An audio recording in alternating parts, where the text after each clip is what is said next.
Okay. Excuse me. Let's resume. So there are a few other, other concepts which are associated to sequences and subsequences, and that's the notion of monotonic sequences and lim sups and lim imp. So we should say a little bit about bounded sequences. Now, we've already said something about bounded sequences, but I should define what it means to be monotonic. So monotonically, that's a long word, increasing sequences are what you think they should mean.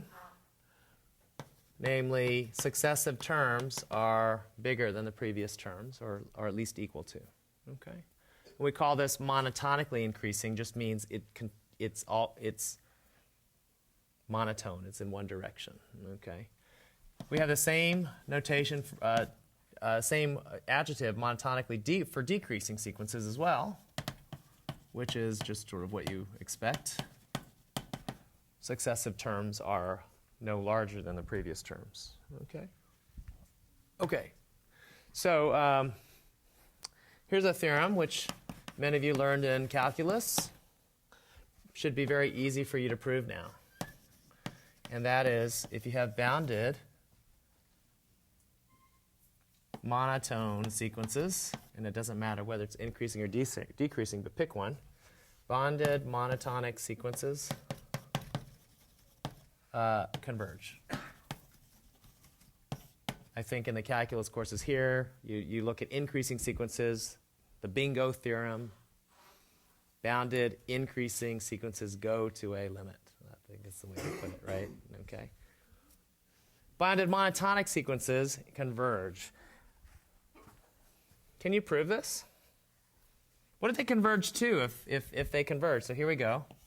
If you're in the real numbers, this is all talking about real numbers. They're increasing and they're bounded by some bound b. Why do they converge?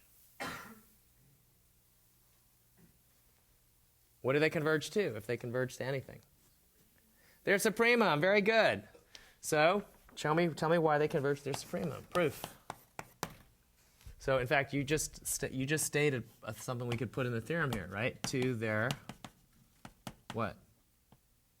If it's sup, if it's increasing, or infimum if it's decreasing.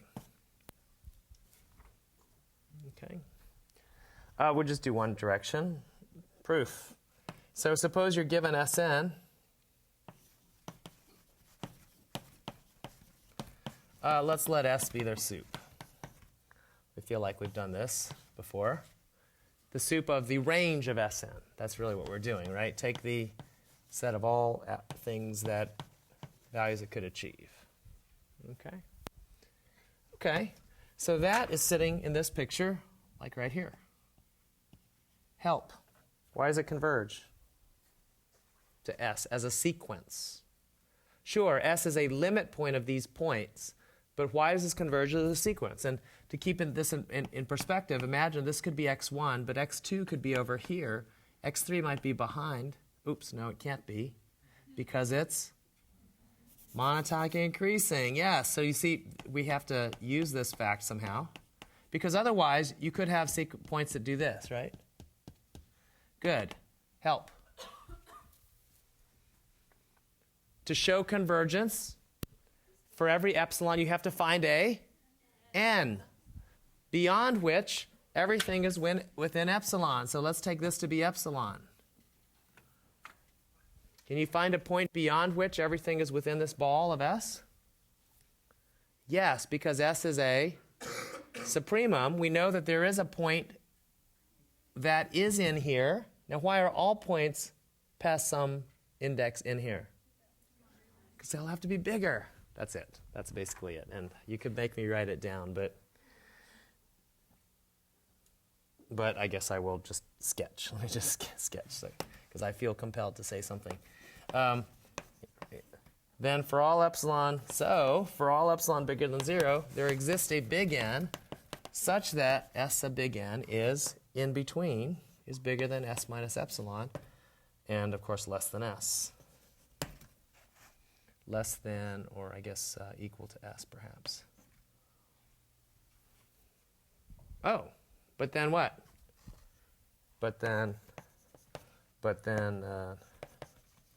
for all little n bigger than big N, S sub little n is bigger than S sub n big N, less than or bigger than or equal to, and this is bigger than S minus epsilon. So S, and this is less than or equal to S. So this n works for epsilon. I'll just finish there. That's the idea. Okay? Yes, Jenny? What other metric spaces could we possibly do this for besides the reals? Obviously, it has to have something which has an order on it. But what other sort of methods would be? Yeah, I don't know that.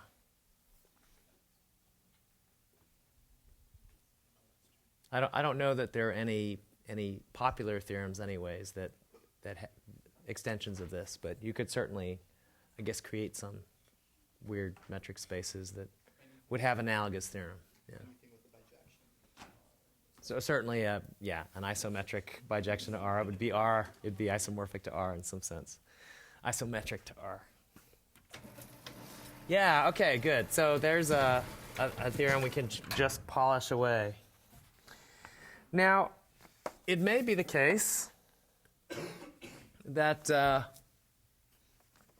you have sequences that don't converge to anything, but they do have subsequential limits, so we should say something about that.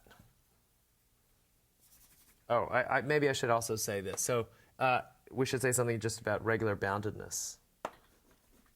So some sequences actually diverge, not because they bounce around, but because they keep going in one direction, right? So we'll write Sn goes to positive infinity. It's really just a symbol. It doesn't really mean anything except that it means that, so if, what's true? Well, if for any big M in R, any number you name, there exists an n, a big N, such that little n bigger than big N implies S sub n is bigger than M.